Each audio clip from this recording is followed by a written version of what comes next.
Umar ரலியல்லாஹு அன்ஹு அல்லாஹ்ட்ட கேக்குறாங்க, யா அல்லாஹ் எனக்கு ஷஹாதத்தை கொடு, எனக்கு ஷஹாதத்தை கொடு. உன்னுடைய நபியுடைய ஊர்ல இருக்கணும், அதுவும் ஷஹாதத். புரியுதா?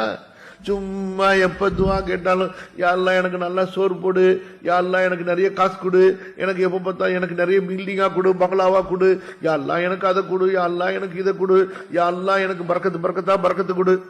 என்னடா துவா இதுடா? எப்ப கையை தூக்குனாலும் யா அல்லாஹ் எனக்கு காசு கொடு, யா அல்லாஹ் எனக்கு காசு கொடு. என்னடா செய்ய போறீங்க இந்த காசை வச்சு? எப்ப துவா கேட்டாலும் யா அல்லாஹ் எனக்கு நிறைய காசு வேணும், யா அல்லாஹ் எனக்கு நீண்ட வாழ்க்கை, நீண்ட ஆயுள கொடு, யா அல்லாஹ் எனக்கு பரக்கத்தா கொடு.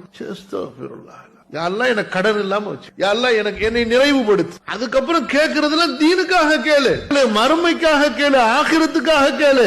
ஒரே எப்ப பார்த்தாலும் காசு பணம் அல்லாஹ் பாப்பா சரியான பிச்சைக்காரன்டா இவன். எப்ப பார்த்தாலும் பிச்சைக்காரன் டப்பு ஆடுவான். எதுக்கு? காசு.